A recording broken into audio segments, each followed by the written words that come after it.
Welcome to the Dork Forest. Jackie and her pals will never bore us. Shameless confessions about our obsession will make us laugh and smile. So let's explore the Dork Forest and dork out for a while. Hi, Jackie Kashian here. You're listening to The Dork Forest. You know the websites, dorkforest.com, thedorkforest.com if you like a determiner. JackieKashian.com has everything. Both of my podcasts, all of the stand-up stuff, the new album, links to YouTube, Instagram, TikTok, all the things. But so, I think, does dorkforest.com, where you can look at old videos of different shows. Anyway, if you want to support the show, tell people about the show, review it on iTunes, thumbs it up on Pandora or Spotify, wherever you listen to podcasts. I appreciate that. You can donate. You can donate monthly. PayPal lets you do that. You can also do my Venmo if you like. It's at Jackie Kashian, absolutely everywhere. And my email address is jackie@jackiekashian.com, and that's what the PayPal is. The PayPal link is on jackiekashian.com and dorkforest.com. And go to any of them.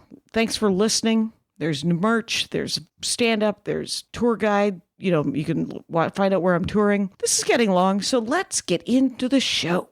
Hello and welcome to the show, Darla Kashian. Or Kashian. Or Kashian? What are we doing these days? How are you pronouncing our last name? Kashian, always Kashian. All right, Kashian. Unless I'm in a coffee shop in Denver, and then somebody says, you sound very familiar. Hi, Darla. Rangers, it's my sister. She's back to do another Dork Forest, because I can't believe we never did a Dork Forest. That trombone episode of the Dork Forest made me go, why the hell did we never do chamber orchestras or orchestras at all? Because you enjoy... Okay. Can you hear that I'm at a Phil's in San Francisco, possibly? Maybe not. Can you hear? Yeah. Okay, but you don't hear the background where they're knocking out? I do. I hear the pounding. Well, we'll look at it's the percussion section of the podcast. Right. There's ambiance, you guys. This is a That's beautiful right. ambiance. So here we go. I am recording. Let us begin with what instruments do you currently play? Do you say, could you read music? Were you handed a thing? You know, I was thinking about that the other day when I dropped one of the kids off at a friend's and there was a trombone sitting there. And I thought, were it not for COVID, I would have asked if I could play the trombone. Right. Oh, right. My arms aren't long enough, but like in theory, could I? So what do I currently play?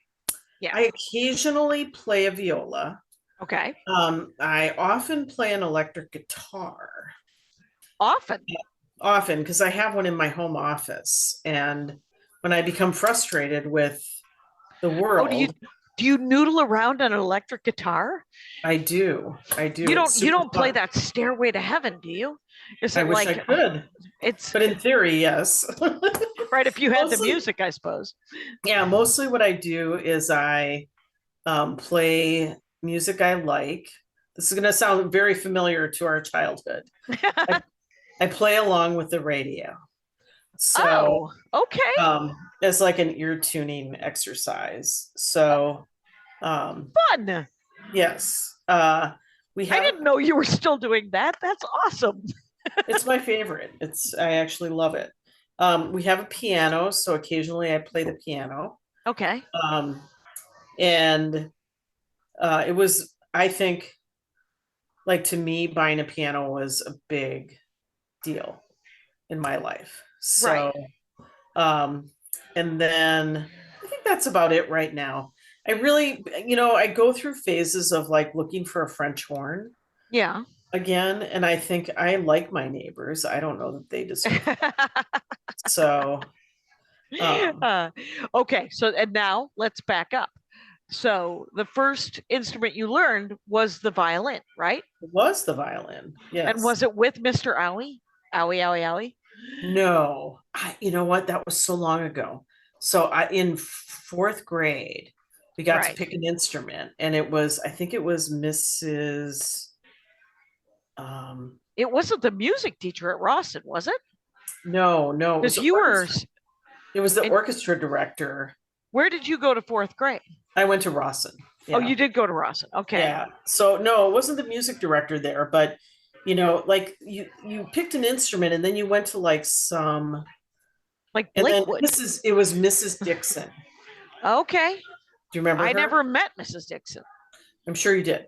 Okay. But anyway, she was the violin teacher when, so basically, like you went to these big group lessons that were like kind of a cattle call.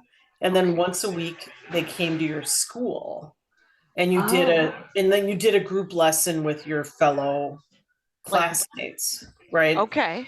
So, yeah, so that's kind of how the whole thing got started. I hated it. I hated everything about it. And Right. but I thought, well, I'm going to have to do this because I said I'm doing this. Right. And so instead, I thought, well, if I'm going to hate it, at least I should be good at it. Right. Well, I have to tell you that Russ just told me, and this makes sense because he's 2 years older than you are, and you're 2 years older than I am. He's 3 years older than me. Yeah. And so he wanted to play an instrument, and Nancy and Dad wouldn't let him. Somebody wouldn't let him because Scott and Phil had blown it off and they rented an instrument. And so he had to negotiate. He was like, well, what would be free? And so right, that's why he played the flute. Yep. That's why he played the flute. And so, because we had one. Yeah. But much like Russ trying to reinvent, the wheel, by the time it got to you, it was like, you have to take an instrument. And you're like, but I am not certain I wish to take an instrument. No. I really wanted to take an instrument. Oh, did you? But here's the thing. So you sign up to play the violin, right? Because a bunch of like high school kids come and play. And you're like, oh, that looks cool. And no one tells you that you're about to embark on the most difficult thing you've ever decided to do. When you're 8 or 9 years old. Yeah. Like, so from that perspective, like I really wanted to do it. It looked cool. And it was like, they were good. Yeah. Little did I know. And so the funny thing about it is like, to this day, like in my work, I think I would rather hire a violinist or a golfer or somebody, like in my work, we hire a lot of like people who played big team sports, right? Hockey players, football players. Oh, okay. People who are part of a team, right? Yeah. And I think there's some merit in being part of a team. And eventually, if you get to be a good enough violinist, you get to be part of a team called an orchestra. Right. What it takes to get there is an incredible amount of self-discipline and focus. Individual work, I suppose. Well, and the willingness to fail all the time. Huh. Okay. Right? Yeah. So that to me was the greatest value of it, is like there is no point of perfection. That really what you're doing is you're trying to get better at something you could never be perfect at. Wow. Okay. That makes perfect sense. Well, and I think for you, who knows me, like it makes perfect sense as to who I am today, right? Well, and it quite honestly, it reminds me of sales. It reminds me of stand-up. It reminds me of sales. It reminds me of everything to some extent. Every difficult thing in life, right? Because you continue to fail. Right. And so, so that's what I did. And I worked hard at it and I got to be pretty good.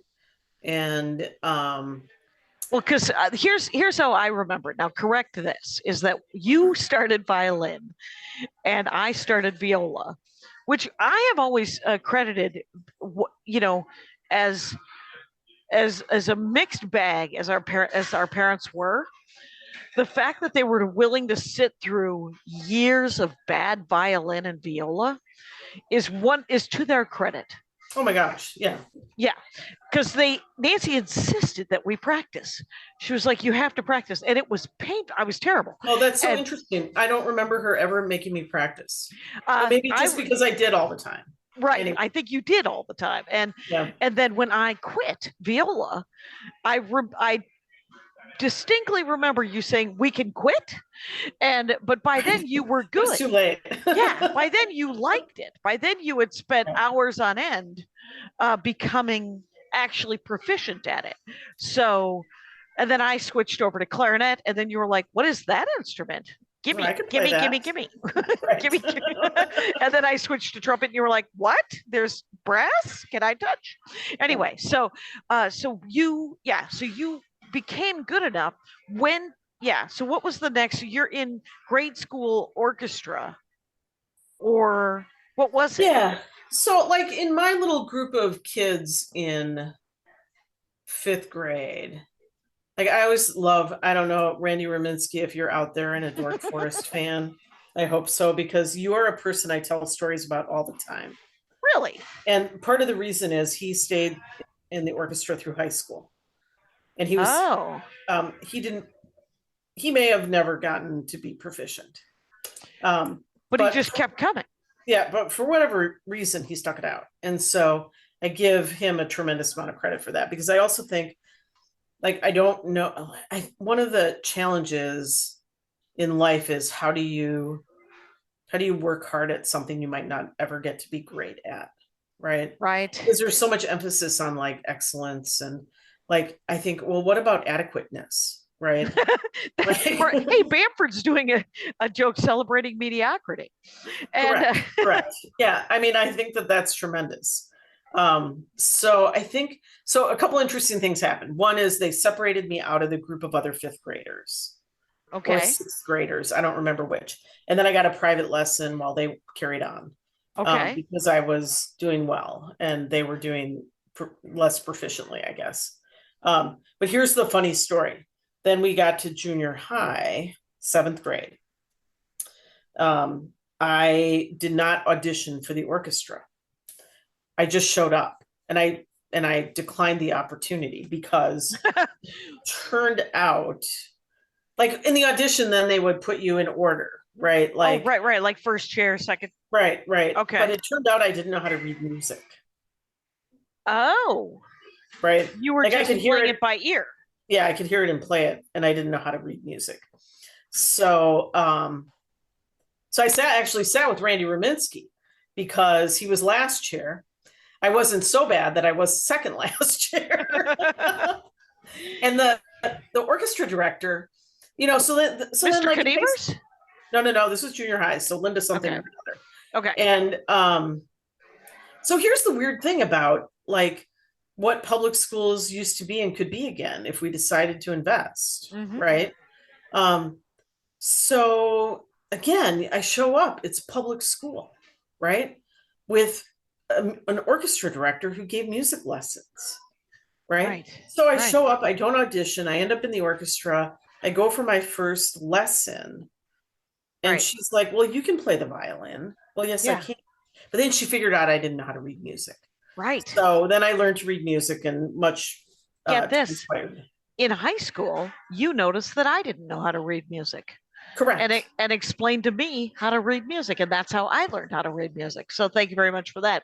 We're sisters, you guys. Anyway, so you didn't catch on to the stereo dialogue here. But it's great.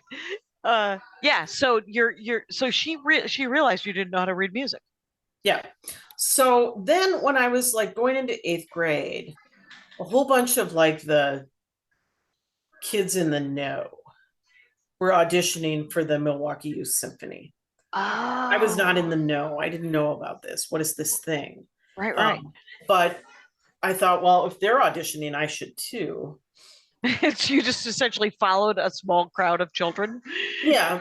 Lori Barsamian and Suya Lanjan and a bunch of other Armenian kids. Right. What's her name who played the cello?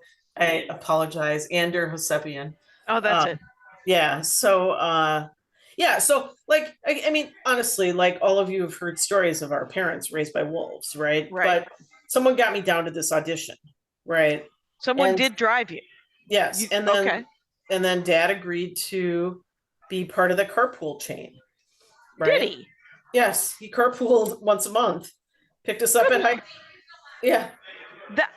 This is a nice story about Elliot. It is a nice story about Elliot. But here's the other cool thing is that he also brought us candy bars. Oh my God. Right. And why is that? Because Dad has a sweet tooth. He does enjoy chocolate. He truly does. When Maria Bamford bought him a 6-month avocado of the month thing for his never say no without a number premise, at the end of it, he was like, "No more avocados, please." Anyway, candy Fair bars. enough. Yes. Okay. So yeah, I mean, that was really, and it's funny, I just not long ago had a conversation with the new development director at the Milwaukee Symphony of like life-changing exposure to a world that otherwise I think we wouldn't have known about, right? Yeah. Yeah. Like it's through that like everyone went to college, everyone, All of those people came from other kinds of families. Yeah. correct. Yeah. Yeah. Yeah. So, but here's the funny thing. So how did I get to play the viola? So I played the violin 8th grade, 9th grade, summer, maybe the summer between 9th and 10th grade. I started playing the viola. I played in that summer orchestra that met every single day. That's right. Yeah. It was so crazy. It was the principal cellist for the Milwaukee Symphony Orchestra. Like again, if you want to invest in young people, right? Like this orchestra was free. And it was Harry Sturm, who was the principal cellist, so the orchestra directed it. And then he just volunteered his time? Well, I'm sure somebody paid him, right? Yeah, yeah. So so it was every day from like 9 to 12. And then on Fridays, every Friday night, so it's like 6 weeks, we played an entire symphony orchestra. I mean, an entire symphony. So like Beethoven's Fifth, we played it start to finish. Oh my gosh. Right? And so that's all we worked on all week. And then Friday night we would do that. And then the next perform week, it? Yeah, the next week, a Tchaikovsky symphony. So I auditioned for this orchestra. This is so like the story of my life. To play the viola because I wanted to get better at playing the viola. But I didn't really know how to play the viola all that well. So I had memorized an audition piece. I could do my scales. Scales are scales. I couldn't sight read because the music was in alto clef. So I didn't know how to read. But I thought, well, once I get there, right, whoever I sit with will be able to read the music and they'll tell me, they'll teach me, right? So come to find when I showed up the first day that I was the only viola player. Oh. So Lori Colthurst, who played the bassoon's also alto clef, taught me to read music on the way to practice every day. Holy smokes. There you go. So that was kind of cool. But here was the other amazing thing. Once a week, somebody from the symphony came and ran a section, right? So somebody came to work with the violins and the violas well, I was the only viola player. So guess who got like a 2-hour private lesson every week? That'd be you, Darla Kashian. Yeah. And then that same person played with us every Friday night so that we would have more than one viola player. So, right. So then that fall, when I went back to my youth orchestra, they basically were like, we're going to elevate you to the top orchestra, but only if you play the viola because they're in short supply. Right. And I am nothing if not an opportunist. I remember you telling me that when we were, but I didn't hear that's awesome. Yeah. So that was cool. I mean, and that's why you encouraged me to play the bass clarinet. You're like, you could be first bass clarinet. Right. Yeah. Much more opportunities. Yeah. So, so I mean, that it was, but like, so the other things that came to pass around that, like, that everyone in our high school who played an instrument wanted to be in the marching band. Right. Right. And so because Miss Sally was nuts. She was amazing. She made the money to make it happen every summer, but she did not get paid. Right. It was fun. It was so fun. It saved lives, that marching band. I swear to God, it saved so many kids' lives in South Milwaukee, Wisconsin. And when she retired, the new band director was like, no, I go away with my family in the summer. And they didn't do it. And they couldn't find the money. And so I don't think they have one right now. That's terrible. Yeah. So I really wanted to be in marching band for football games, for summer. Yeah. Yeah. So I think at first, because I could play the flute, because we had a flute. Because we had a flute. I think I played the flute, and then she was recruiting people to play the trombone, but my little dinosaur arms not long enough to play the trombone. Please listen to the old episode of the Yes. Dork Forest from a month ago. Yeah, you have to be taller than 5 feet tall. Well, and that's why that guy ended up playing the flute, the trombone, is because he had the longest arms. Right, exactly. So then same request for French horn players, right? Okay. And I thought, well, the French horn is perfect because it really, like in a symphony orchestra, plays a similar line oftentimes, or it plays a role as a supporting cast to a symphony orchestra. Is it the same bass clef? Like, is it the same? No, it's alto clef. Is it alto clef? Okay, yeah, so the music so. is the same. Okay. And so, and again, the other really cool thing about where we went to school is there were instruments that you could borrow. Yeah, I got to play a flugelhorn for about a semester, off and on, because they had one. Yeah, it was super cool. So, I really, and in fact, I by my junior year, so the Milwaukee Youth Symphony required that you play in your local high school orchestra. Okay. Because they didn't want to be seen as taking people, as like stripping people out of a public school program because the youth symphony was so much better. Right. But I was like, well, can't I just play in the band? No. Yeah. No, you had to. Yeah. You could not do that. So I mean, so then I learned to play the trumpet and the French horn. Yep, because I had a trumpet, because I switched over to trumpet, but you had already learned the trombone and the French horn. You were like, can I learn to play the French horn because it has the same clef, the same music? Yeah. So, I mean, it was interesting. Yeah. I mean, I think, like, I do wonder if I had just, been able to stick it out with the French horn, if that would have turned into a professional music career. Yeah. Though I'm, for many reasons, so grateful not to have that. Well, and then there's, of course, the story of you trying to join the Army marching band, but then you played the banjo in a klezmer band, but that was years later. I thought you played the banjo. Oh, I played the electric bass. Okay. Yeah. Yeah, no, it was funny. I ran into some people I was acquainted with, and one of them played in this klezmer band, and I said, hey, if you guys ever need a backup violinist. Now, what you must know is that they're like, I could never have played as their violinist was phenomenal. Oh, really? She's a professional. She's okay. But it was a way, and Judith, who's now a very good friend of mine, said, we don't need a violinist, we need a bass player. And I said, well, I can play the bass. Yep.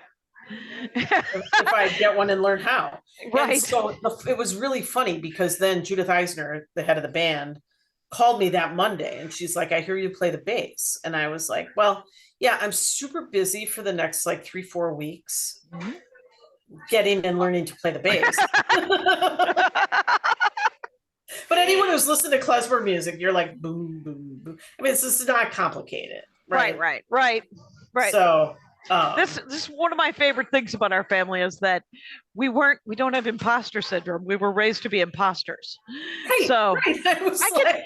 I could probably figure out how to do that. It will be fine. I may not be the best you've ever seen. On the other hand, they had no others. So right. Yes, just teach me how to do it. It'll be fine. I may have to ask more than once.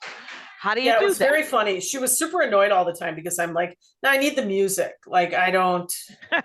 I'm not going to, but honestly, I think they let me stay in that band. I was in that band for a couple of years, but I think it was also because I had a station wagon, when you're in a band, that is a valid, you get cut a lot of slack if you have a station wagon. In The Princess Bride, when they found the wheelbarrow, that was another tool that had not been mentioned. He was like, why didn't you mention the wheelbarrow? Yeah. Because that is also a value. But I remember Jackie calling you after this one gig where we opened for Tina and the B-Sides at First Avenue. Right. Was like the big main stage where Prince made his name, Yeah, and Husker Du's on the wall. I mean, it's fancy pants. Yeah. Totally. We got paid $100, and there were 8 of us. What? Yeah. So I think it worked out to like 12 or $18, but it cost me $12 to park. Right. I did get a free beer out of it, and I thought, well, this is how alcoholism starts. Drink for free. That's a terrible idea. Yep. How am I supposed to play? Right. Yep. But here, but all I can think is, oh my gosh, you poor people in bands are never going to make a living. Right. Well, that's the thing is that's when you think about people in bands, it's always, they're sleeping in a van, they're splitting a hotel room. I don't know how they stay together for as long as they stay together. Right. Because they're stacked on top of each other. Too much togetherness. Yeah. At least stand-up comics, you're alone. Right. You can be sad, you can be happy alone. But I mean, it was a life skill that allowed me to open up for a band on, it was super fun. It was an all ages show, and we were I was much younger then, but like we were too old to be at an all ages show. But it was hilarious. So so now let us take a lateral move and talk about you have 2 big trips that you took in high school, right? You took one to Scotland and one to Canada, didn't you? I think the Canada was a student council thing. Oh, was that? Okay. Yeah. All right. And so I think it was the summer before our senior year. We went to the International Festival of Youth Orchestras in Aberdeen, Scotland. That's right. And it was amazing, right? So first of all, like many advantages to playing the viola. The number one, when they announced that this trip was going to happen, I right away said, I can't go. Right. And thousands of dollars. Cost money that we don't have. Right. And they I helped you sell pizzas. Right. But that was the thing, is that I said, I'll do everything to support everyone, help, who wants to go, who can go. Right. Yeah. Probably, I don't know, the second half of the school year, they called and said, well, what could you pay? Yeah. Right. Like you got to pay something. What could you pay? And I think it was like 200. I think I had like $200. Right. And I think Elliot and Nancy kicked in some small amount of money, and they were like, okay, well, you can go then, get a passport. Right. Wow. Yeah. So, then you had to find $60 for a passport. Right. But like the parents were sort of on board with some of the like smaller expenses. And, I mean, it was, but there were many other things in that whole experience of being in that orchestra that were, like every year we did this big sacred music concert. That was like one year we did a Catholic, at a Catholic cathedral. We did the Ernest Bloch Sacred Service, which is a Jewish, it was actually one of my favorite pieces of music. At a synagogue in Chicago. Okay. And just again, like I think for people whose parents, like I think about my kids and like mind-blowing opportunities that they have. Yeah. And like, but if your parents didn't go to college or, like it's just we had a very much smaller life that was made bigger by the opportunities that the orchestra provided for me. Yep. That's cool. So now going to see orchestras, going to like pit orchestra stuff in musical theater, you did some of that, and I did some of that. That was just high school, but then you would go and see different symphonies, right? Yeah. And you still go to chamber orchestras, if I remember correctly. Yeah, I don't go as much as I wish I did because Sam doesn't enjoy the classical music. But so I think if I had known that people like you could be like the pit orchestra was something that was a career. Yeah. Like I think if I had known that, I would have been like, oh my gosh, I totally would do that. Like that's the most fun although, I just always remember Miss Kulagowski's telling the orchestra that we weren't in tune. And the singers were in tune. And I'm like, skeptical. Right, right, because there's no forks, there's Right. nothing to spin on a person. Also, the one of them, the 35 of us, all being out of tune together. So, but yeah, if I had known that, that would have been cool. I think, some of the, like, I'm fortunate to live in a place with a phenomenal symphony orchestra, the Minnesota Symphony. Okay. And before the pandemic, Sam and I went and saw Dessa with the Minnesota Orchestra, where she developed a. Is that a musician, Dessa? Yeah, she's a famous musician. Yeah. Thank you. Well, just Yeah, I know. always. Why would you know that? Why would I know that? This is why we live with people who know things. Exactly. I'm like famous, very Yeah, famous. Okay. they also did like a Harry Potter, like showing Harry Potter, playing the Harry Potter music. Right. I think things like that make classical music really accessible. Like I remember in high school, I would sometimes take the bus downtown to see like the Chicago Symphony, and they would perform things that were totally inaccessible. And here's the thing: if you're like a 17, 16-year-old kid and you show up and you say, "Hey, is there an extra ticket?" Yeah, they give you one. You don't have Yeah. to. Yeah, you don't know. They're like, you're one single child, teenager. one single teenager for some reason wants to see a symphony orchestra. Please. Yeah, pretty amenable. Yeah. So so I mean, I think that there's, it was so much of the old school was, this is like a very serious endeavor, which we must take very seriously, and right.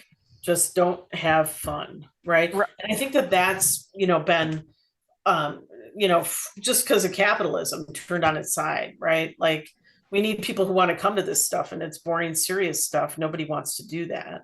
Right. And so let's do the soundtrack to Star Wars or Jaws. Exactly. Yeah. Exactly. And you get kids to come, and, that's like one of the things I always like in the band, letting kids play with your instrument, letting, when kids would come over, when the kids were little and their friends would come over, and I had a little violin that I bought from China for her to just play with. And then the kids would want to play with my instrument. And I'm like, yeah, you should. Yeah. In fact, maybe that's the picture I'll get of you, is of me with Judah. The slug? Yeah, yeah. Yeah. With little great. kids all. So like it's made to feel so foreign, classical music. And then like Noah gets really mad at me when she's like, well, how do you know the tune of that like pop song already? And I'm like, because all music has been written, right? It's just there's not that many notes. And we're just going to put them in a different order, right? Okay. Yeah. And we're going to give them a different beat, but all, but so like in my head, it's all been written, right? Right. So you can figure it out. Yeah. Which is amazing. Yeah. Which is why you like playing with the radio.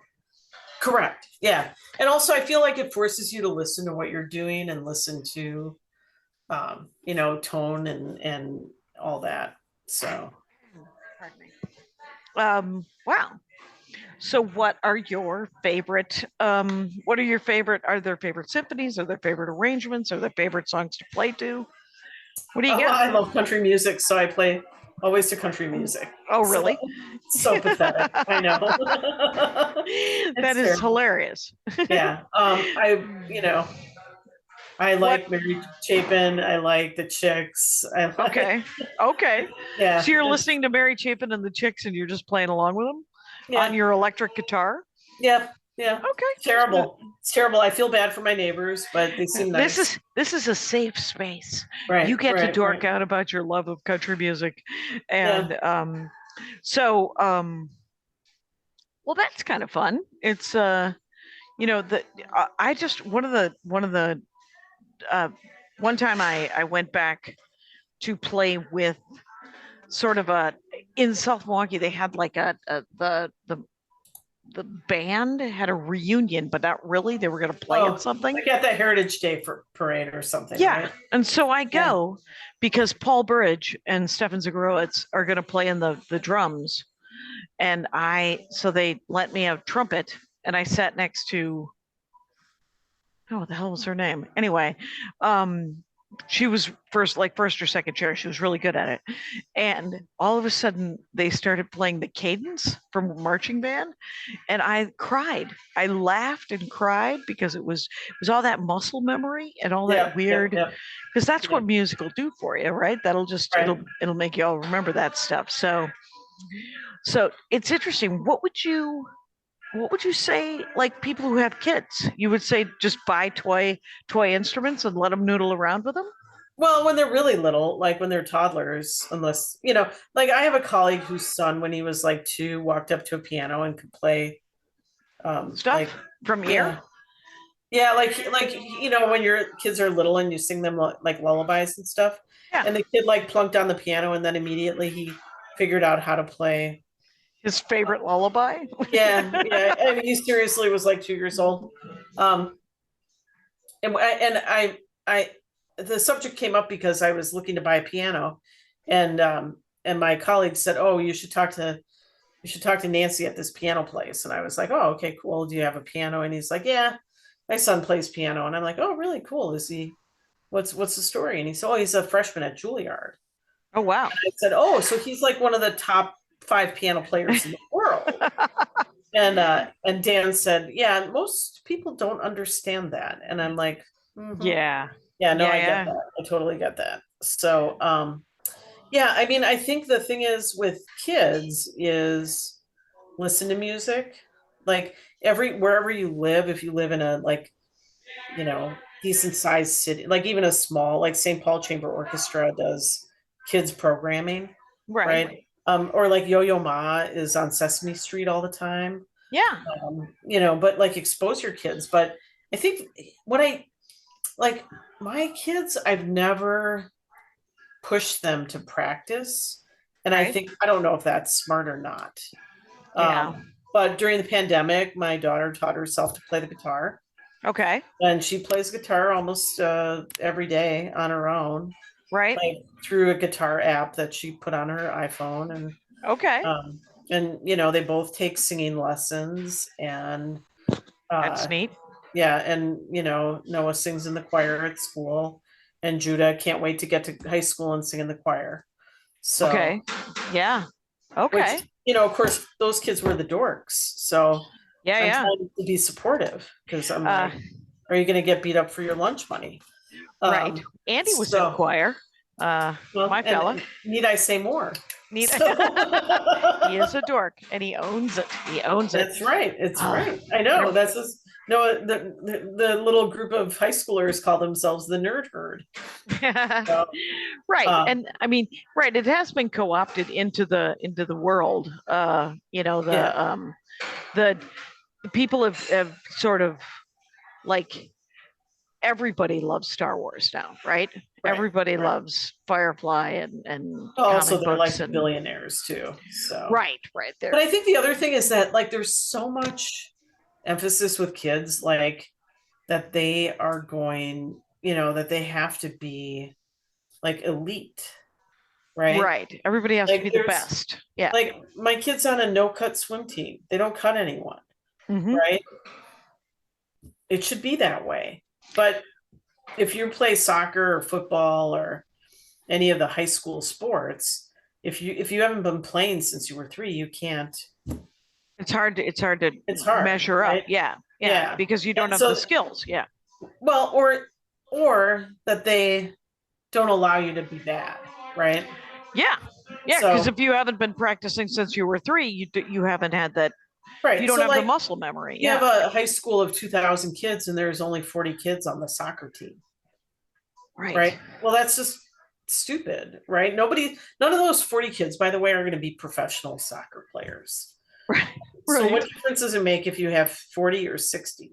Yeah. Right. Yeah. So everyone who wants to play soccer should get to play soccer or football or whatever. Yeah. Like, and learn to appreciate music and learn to understand a little bit about it. Right. And like for me, learn to be tolerant to the music that the kids that the young people listen to. The kids today and their hip hop. And so I don't have hip hoppers. I have pretty much pop poppers. So right. Oh, the the sort of more the dance.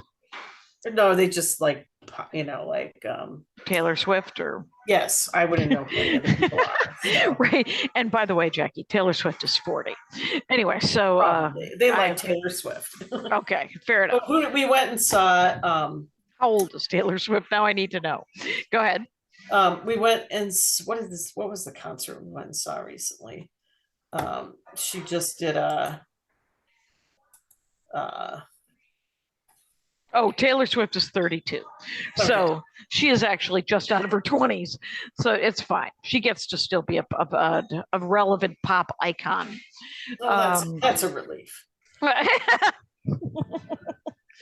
Yeah. Who do you didn't you go see like Ed Sheeran or something? I mean, I hate to even mention it because I bought tickets to Ed Sheeran. Right. And we ended up having to go to a wedding that weekend. No, we went and saw that it'll come to me after this show. Right. You went and saw something and it was super fun. So you saw live, so you see live music with the kids.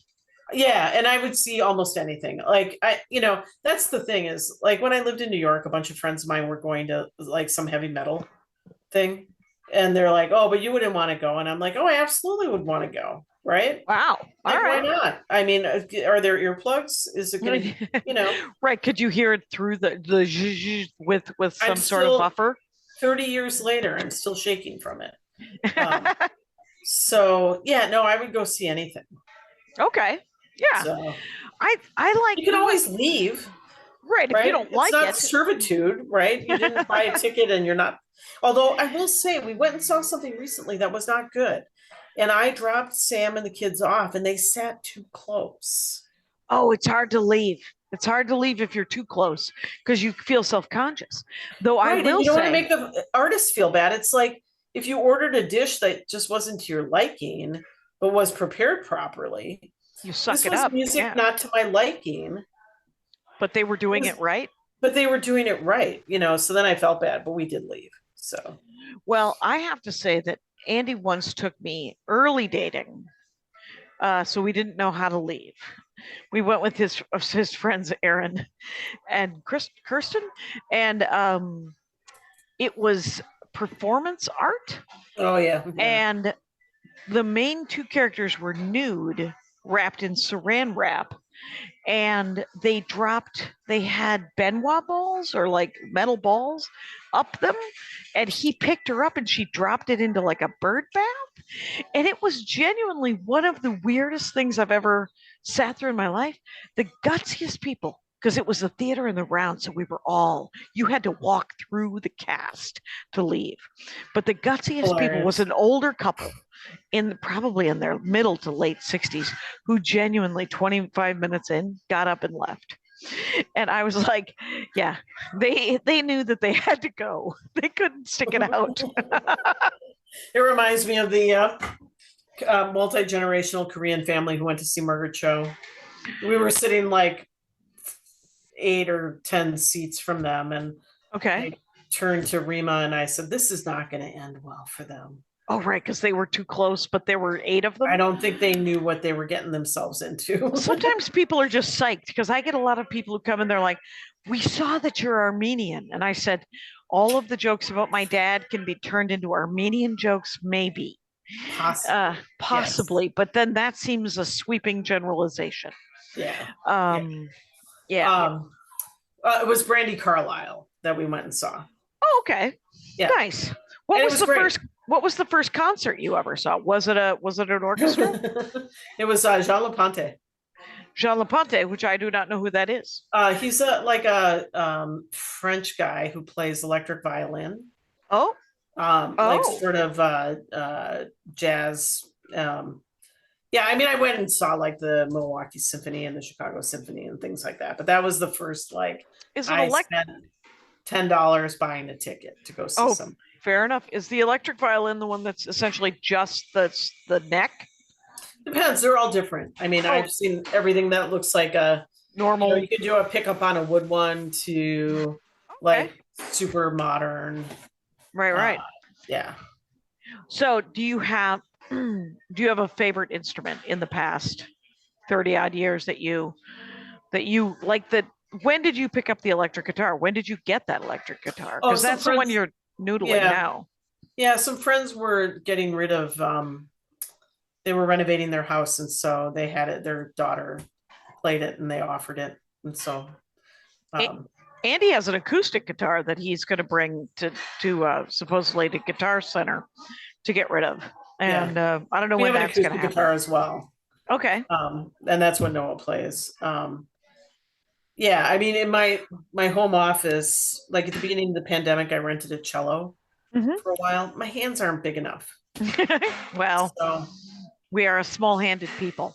Correct. So we also, Darla and I both have very small penises because of our hand size. Mine's almost invisible. Mine's an innie. Okay, so you went straight to like an explicit rating now, right? I for some reason I had to insert a dick joke for some reason. You guys, I just said insert. Okay, so ridiculous.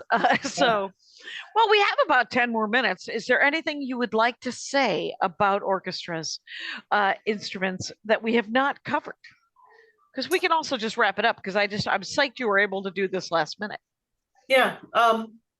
Yeah. I mean, like I've never understood people like Sam will never listen to this, so I can grump a bit. But I've never understood people who say, well, I don't ever want to listen to a certain kind of music, right? Like I'm never going to go to like a 50 Cent concert, except unless somebody gave me a ticket. If it were free, you would go. And then 100 times I'd go, right? Because I'd be like, well, that's interesting, right? Right. And again, you're not locked in forever. You can go, you enjoy.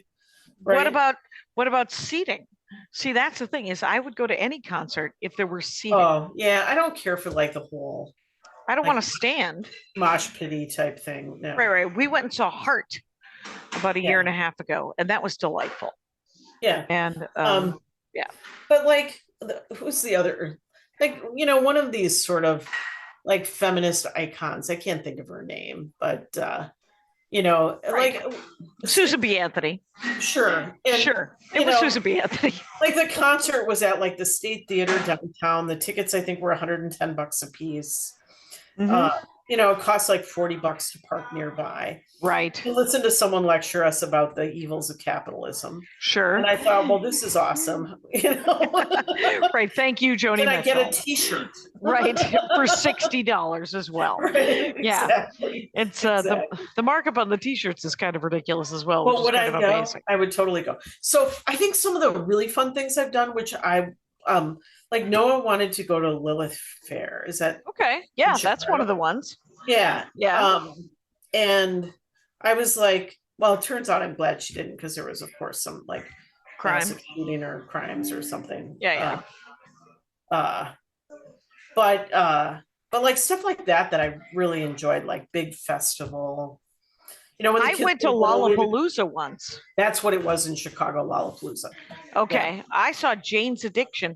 Many of the bands that I've seen, it was a bit of a ripoff for others. The fact that, because I don't appreciate music, but I win. I saw Miles Davis once by accident. Oh my gosh, that's so cool. It was in Provincetown. He was playing at the not the courthouse, but the town hall. Yeah. And Jenny Bergman had an extra ticket. And he asked a woman in the front row if she had dental floss. He said, this will go better if anyone has some dental floss. And a woman in the front row had dental floss in her purse. That's hilarious. Yeah. He had something stuck. Yeah. And he had, for his embouchure, he just needed to fix it up. I love it. Yeah. I think those kinds of things, I would totally go see almost anybody. Right. Right. Like, it sounds like it. It sounds like you were like, but would it be fun to go see Mary Chapin or the Chicks? Oh, I've seen them both. Yes. Oh, have you? Yeah. Okay. Yeah. And I mean, I think one of the things is like, it's hard post-pandemic, which is not over.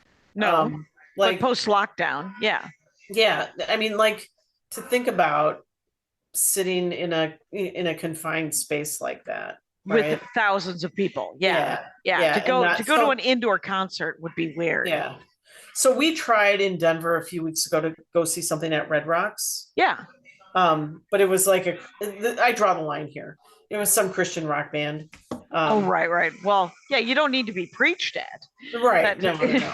and yes, but And what like about you? last Should night- come to LA and come to the Hollywood Bowl. Those are I have fun. been to the Hollywood Bowl. Do you know that? I did not know that. What did But you I see went at to see a movie. There was a movie at the Hollywood Bowl. Of It was course the there weirdest was. thing. Yeah. What was it? It was some like gay film festival thing. Oh, okay. All right. So, but I would love to go see it. And like Ravinia in Chicago, I would love to do that. And the place in Wisconsin where some people died in a plane crash. There's like a rolling hills of some sort. Yeah, It's called yeah, I it's would called like like to do that. Yeah, it's a green. I think the word green is I involved. think you're right. It's but not music is that. my life, Rangers. So Well, and names, I cannot offer any help with the names. right. But I remember we played one of my favorite symphonies we played in band was a Dvorak symphony.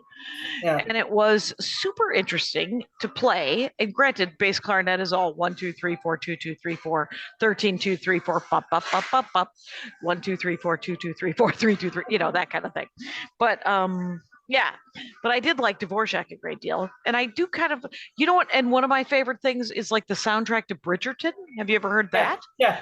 I love that music. I love that music. They take pop tunes and they give it to a quartet.